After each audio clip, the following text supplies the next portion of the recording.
जो बलिदान हुए इस यज्ञ वेदी में, मैं उनकी कथा सुनाता हूँ। भारत के वो वीर सदा स्मृति में रहे, उनको न कभी भुलाता हूँ। वीर बिरसा मुंडा या भगवान कहे जाने वाले बिरसा मुंडा की कहानी लेकर मैं हूँ भूपेश वासु। आज के व्यू पॉइंट में शायद आपको अजीब लगेगा कि आज हम बिरसा मुंडा की बात क्यों कर रहे हैं। एक लोकार्पण हुआ था प्रधानमंत्री मोदी जी के माध्यम से और एक मंच पर बिरसा मुंडा की कई कहानियों को बताया गया। आदिवासी जिन्हें वनवासी कहा जाता है, उनमें बिरसा मुंडा को एक भगवान का दर्जा दिया जाता है। कौन थे वो बिरसा मुंडा जिन्होंने न केवल अंग्रेज़ों से बल्कि मिशनरी से भी लोहा लिया और अपने साहस और समर्पण की वजह से आज भी लगभग 100 साल होने के बावजूद भी वो याद किए जाते हैं। बिरसा मुंडा जिन्हें आदिवासी क्षेत्रों में भगवान का दर्जा दिया जाता है, अपने कृष्ण भगवान के रूप का भी उन्हें बोला जाता है कि कृष्ण भगवान के एक अवतार की तरह उन्हें पूजा जाता है। और जो बिरसा मुंडा से बिरसा डेविड और वापस बिरसा मुंडा बनने की जो कहानी है वो आपको बड़ी अच्छी लगेगी। चलिए शुरू करते हैं आज का वीर पॉइंट। और ये एपिसोड है जरा याद करो कुर्बानी। दक्षिण बिहार का एक क्षेत्र जिसे छोटा नागपुर के नाम से जाना जाता है और 1 नवंबर 2000 क्षेत्र से यह क्षेत्र झारखंड राज्य के नाम से जाना जाता है और यहाँ की एक प्रमुख जाति है मुंडा। इसी छोटा नागपुर के उन्नीहाट नामक ग्राम में 15 नवंबर 1875 का वो दिन जब बिरसा मुंडा का जन्म हुआ। उस दिन पवित्र गुरुवार था। इनके पिता का नाम सुगना मुंडा, माता का नाम करमी मुंडा था। अपने माता पिता की तीसरी संतान और बृहस्पतिवार के दिन जन्म लेने के कारण इनका नाम बिरसा रखा गया। बृहस्पति बिरसा। बिरसा के जन्म के कुछ ही दिनों बाद उन्नीहाट गांव छोड़कर उनके माता पिता आमुगानू नामक गांव में बसने चले गए, जहां की उनकी बड़ी बहन दासकीर का ससुराल था। बचपन से ही बहुत ही प्रतिभाशाली थे और छुटपन से अपने साथियों के साथ बांसुरी लेकर भेड़ बकरी चराने जंगल चले जाते थे। वहां अपनी बांसुरी की मनमोहक ध्वनि से सबको मोहित कर लेते थे। उन्हें भूमि पर चित्र बनाने में प्रवीणता हासिल थी। बिरसा बालक बड़ा ही प्रवीण और मोहित करने वाला, उसको मिले जसपाल नाग जी जो अपना विद्यालय चलाते थे। अब बिरसा की प्रारंभिक पढ़ाई उसी गांव में हुई। इनकी प्रतिभा से जयपाल नाग जी बड़े प्रभावित हुए। उन्होंने उसे जर्मन मिशन स्कूल में पढ़ने की सलाह दी। जर्मन मिशन स्कूल जो कि मिशनरीज द्वारा चलाया जाता है और इस स्कूल में पढ़ने के लिए ईसाई धर्म स्वीकार करना बहुत ही अनिवार्य था। अब बिरसा के परिवार के सारे लोगों ने चाईबासा जाकर ईसाई धर्म को स्वीकार कर लिया ताकि वो स्कूल में एडमिशन ले सकें और धर्मांतरण कराने वाले ईसाई पादरी ने उनका नाम बदल के रख दिया बिरसा डेविड। ये कहानी थी बिरसा मुंडा के बिरसा डेविड बनने की। 1886 तक बिरसा ने अपनी प्राथमिक शिक्षा बुर्जू नामक गांव से पूरी की थी। उसके बाद उन्होंने जर्मन ईसाई मिशन स्कूल में ही प्रवेश लिया। कुछ समय बीता तो वहाँ पर वनगांव जाने का अवसर मिला और प्रसिद्ध वैष्णव भक्त श्री आनंद पांडे जी का सानिध्य प्राप्त हुआ। इस सत्संग का जो परिणाम निकला वो यह हुआ कि बिरसा की रुचि भारतीय दर्शन संस्कृति के रहस्यों को जानने और समझने की तरफ हो गई।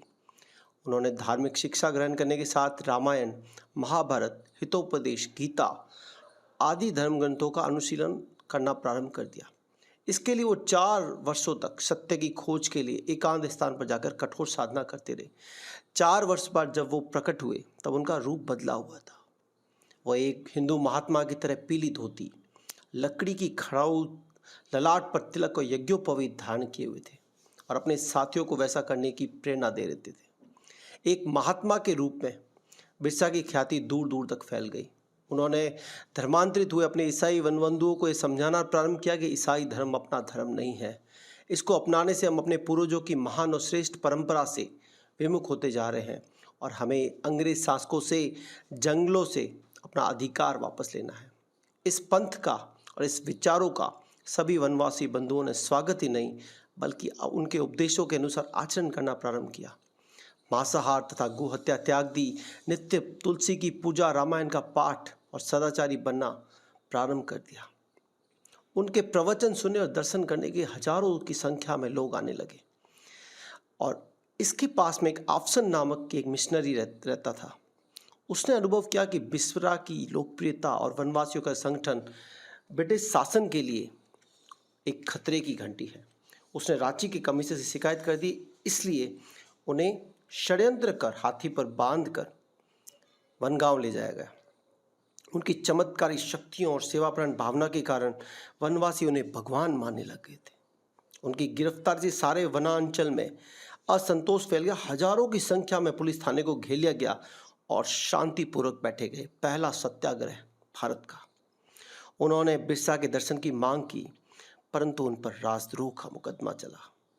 19 नवंबर 1895 को 2 साल के, जी हाँ 2 साल के सश्रम कारावास की सजा सुनी और हजारीबाग जेल में भेज दिया गया। और उस जमाने में उनके साथियों पर 20-20 रुपए का दंड लगाया गया। अब ये सब क्यों हुआ? क्योंकि मिशनरी जो थे वो बड़े उनसे दुखी थे। उन्हें लगता था कि वो वनवासियों की बात करेंगे, वो वनों की बात करेंगे, आदिवासियों की ज़मीन की बात करेंगे और बात करेंगे उस पवित्र मातृभूमि की जिस पे वो रहते हैं। वो समय था जब जो सरदार थे वो आंदोलन में शामिल होते थे। जो सरदार आंदोलन जिसको बोला जाता है, उसके अंदर सरदार जो हुआ करते थे वो लोग थे जिन्होंने ईसाई धर्म में खुद को कन्वर्ट कर लिया था। और ये सारा का सारा जो आंदोलन था, इसमें ईसाइयों को ही सरदार कहा जाता था। इसके अंदर बिरसा मुंडा भी शामिल हो गए थे। लेकिन जैसे जैसे वो उन चीज़ों में बढ़ते गए, तब उन्हें विचार हुआ कि ये सब झूठ है। उन्होंने तंज कसते हुए 15 साल की उम्र में ही कह दिया था कि साहिब एक टोपी है, यानी ईसाई मिशनरी जो धर्मांतरण में लगी है और अंग्रेज जो जमींदारों के साथ मिलकर उनके ज़मीन और जंगल को छीन रहे हैं, वो दोनों एक ही है। दोनों का लक्ष्य दमन के लिए धार्मिक पहचान को छीनना है। और यही कारण है कि बिरसा मुंडा वापस बिरसा मुंडा बन जाते हैं, जो बिरसा डेविड बन चुके थे। जब ईसाई मिशनरी का दिखावा देखा, अलग धर्म का विचार आया जिसे बिरसाइयत भी कहते हैं, तो उन्होंने जबरन धर्म परिवर्तन के खिलाफ लोगों को जागरूक भी किया। अपने 12 शिष्यों को उन्होंने नियुक्त किया, जिनमें सोमा मुंडा को प्रमुख शिष्य घोषित किया। उन्हें एक धर्म पुस्तक दी और उनके विचार आगे से आगे बढ़ते गए। ये सारी बातें घट रही थी, सब कुछ हो रहा था। और मुंडा आदिवासी उस दौरान 1895 में उन्हें भगवान का अवतार मानने लगे थे। ऐसा मानते थे कि उन्हें छूते ही सारे रोग समाप्त हो जाएंगे।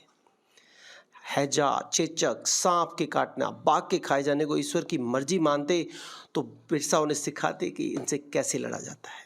उन्हें अब धरती आबा यानी धरती का पिता कहा जाने लगा।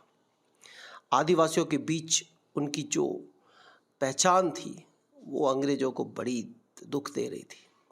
इसी क्रम में जब अकाल पड़ा 1894 के अंदर, तो बड़ा आंदोलन हुआ, जो अभी हम थोड़ी देर पहले बात कर रहे थे। और कर्ज के चलते आदिवासियों की ज़मीन पे कब्जा किया गया, जंगलों पे कब्जा किया गया। और जिन जंगलों को एक माँ का दर्जा दिया गया था, मातृभूमि का दर्जा दिया गया था, उनसे उन प्यारे प्यारे वनवासियों को दूर कर दिया गया। ये एक बड़े आंदोलन का कारण बना। अंग्रेजों ने एक एक्ट लागू किया था जिसे इंडियन फॉरेस्ट एक्ट कहा जाता है। इसके तहत वो खेती करने के तरीकों पर जो उनके जो विचार थे कि इससे किस तरीके से वो ज़मीनों पर कब्जा कर सकते हैं, जंगलों पर कब्जा कर सकते हैं, वो किया गया, जिसे 1882 में लागू किया था। जो जंगल के दावेदार थे उनको ही जंगल से बेदखल कर दिया गया। अबुआ दिशुम अबुआ राज, हमारा देश हमारा राज, इस नारे के साथ 20 वर्ष की उम्र में ही बिरसा ने हथियार उठा लिए। महारानी राज टुडू जाना, यानी अंग्रेज महारानी का राज अब खत्म हो गया है। ये क्वीन का राज, उस समय जो क्वीन विक्टोरिया का राज हुआ करता था, उसको खत्म करने की बात कहते थे और किसानों को लगान ना देने की बात करते थे। जब ये सब हो रहा था, तब जो धर्मगुरु थे और उसके शिष्यों ने, ये लिखा हुआ है रोमन कैथोलिक मिशन के द्वारा, कि न सिर्फ मुंडा बल्कि उराव समुदाय के लोग भी बिरसाइयत बन रहे हैं, यानी वापस हिंदू धर्म में वापस आ रहे थे, अपने सनातन धर्म में वापस आ रहे थे।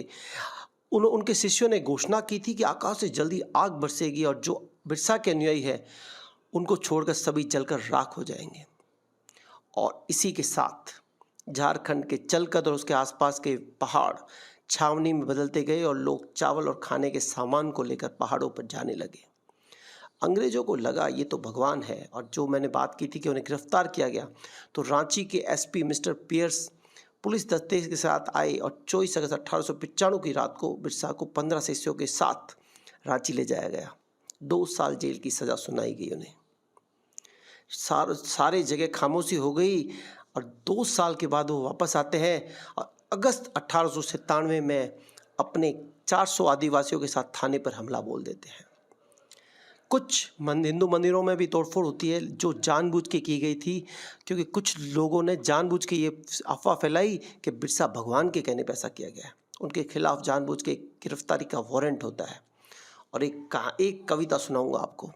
मैं केवल देह नहीं, मैं जंगल का पुश्तैनी दावेदार हूँ। पुश्ते और उनके दावे मरते नहीं, मैं भी मर नहीं सकता। मुझे कोई भी जंगल से बेदखल नहीं कर सकता। उल गुलान, उल गुलान, उल गुलान। उल गुलान का नारा 25 दिसंबर 1899 का वो दिन, जब 7,000 के करीब पुरुष और महिलाएं जुटे थे और बिरसा मुंडा ने उल गुलान क्रांति का ऐलान किया। भारी कोलाहल और उथल पुथल, यानी उल गुलान। जल जंगल जमीन पर हक की लड़ाई। खूंटी, तामार, बसिया, रांची में फैली ये लड़ाई, और मुरहू में एंग्लिकन मिशन और सरवाड़ा में रोमन कैथोलिक मिशन इसके मूल टारगेट थे। इसके बाद घोषणा की गई कि हमारे असली दुश्मन ब्रिटिश है, न कि ईसाई बने मुंडा। यानी अब जो मुंडा है, जो कन्वर्ट हो चुके हैं, उन्हें उन पर भी कोई कार्रवाई नहीं की जाएगी। 5 जनवरी 1900 को बिरसा के समर्थक एल्केहिड में 2 पुलिस कांस्टेबलों की हत्या कर देते हैं।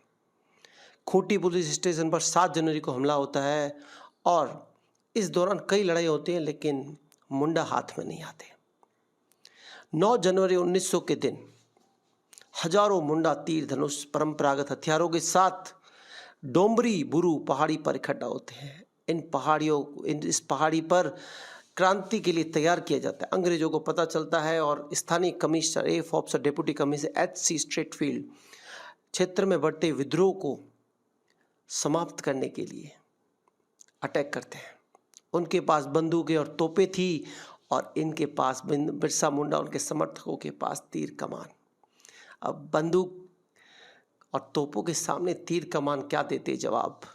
25 जनवरी 1900 का दिन, कहते हैं कि 400 लोग मारे गए थे। स्टेटमेंट अखबार की खबर है, लेकिन सच्चाई है कि इस नरसंहार में डोंबरी पहाड़ी खून से रंग गई थी।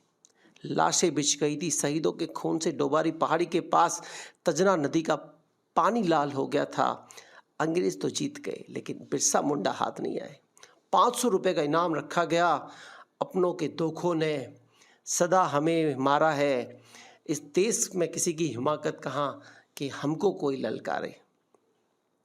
3 फरवरी 1900 का दिन चक्रधरपुर से बिरसा मुंडा को गिरफ्तार किया गया, रांची की जेल में कैद किया गया और कहते हैं कि उन्हें स्लो पॉइजन दिया गया, जिसकी वजह से 9 जून 1900 को वो शहीद हो गए। जब डॉक्टर को बुलाया गया तो उसने मुंडा की नाड़ी देखी, वो बंद हो चुकी थी। बिरसा मुंडा नहीं मरा था, आदिवासी मुंडाओं का भगवान मर चुका था। महाश्वेता देवी, जंगल के दावेदार। आज भी बिहार, उड़ीसा, झारखंड, छत्तीसगढ़ और पश्चिम बंगाल के वनवासी इलाकों में आज भी उनकी कहानी कही जाती है।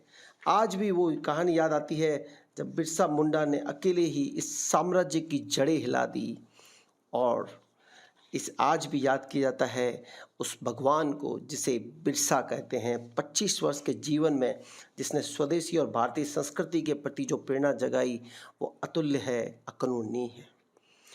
ऐसे अनुकरणीय उदाहरण भारत में लगातार दिखेंगे और धर्मांतरण, शोषण और अन्याय के विरुद्ध सशस्त्र क्रांति का संचालन करने वाले महान सेना नायक बिरसा मुंडा को और उनके नाम को इतिहास में अमर कर दिया। शहीदों की चिताओं पर लगेंगे हर बरस मेले, वतन पर मिटने वालों का यही नामो निशान होगा। इसी शब्दों के साथ मैं अपनी वाणी को विराम देता हूँ। जय हिंद, जय भारत, वंदे मातरम।